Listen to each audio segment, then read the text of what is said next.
అమరావతికి ఓటేశారు.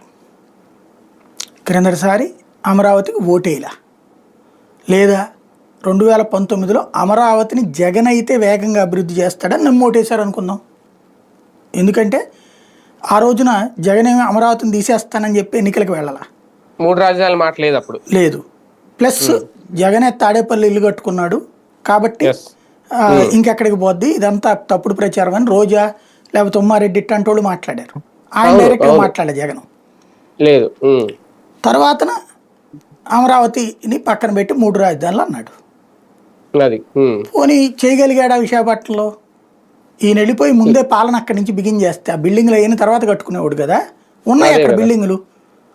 హెచ్ఎస్బిసి తీసేస్తే ఆ ప్లేస్లో అద్భుతంగా నడుపుకోవచ్చు. అది ఈయన అక్కడ ఆలస్యం చేశాడు.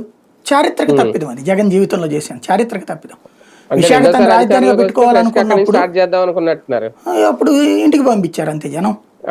ఆయన ఊహించలేదు అది. బేసిక్గా జగన్ ఏమనుకున్నాడు, ఒకటి ఆస్పెక్ట్ కరెక్ట్. అప్పుడు రాయలసీమ ఉత్తరాంధ్రలో అమరావతి మీద విరక్తితోనే ఓట్లేశారు వ్యతిరేకంగా. అది కూడా వన్ ఆఫ్ ద పార్ట్. ఎందుకంటే అన్నీ ఇక్కడ కట్టేస్తున్నారు అన్నటువంటి గ్రాఫిక్లు చూశారు.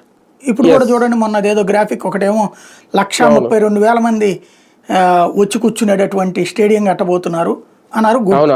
కానీ దాంట్లో ఏమని పెట్టారు, ఏడాదికి 10 మ్యాచ్లు ఇస్తానని చెప్పి బీసీసీఐ ఒప్పుకుందని పెట్టారు. ఎవరో క్రికెటర్లు అదే అడిగారు, క్రికెటర్లో నిపుణులు ఎవరో. అసలు దేశంలోనే మ్యాచ్లు తెచ్చేది ఒక 50 ఏడాదికి, 50లో 10 తెచ్చి అమరావతిలో ఎట్ట పెడతారు? అది చేయడానికైనా బుద్ధి ఉండాలి కదా.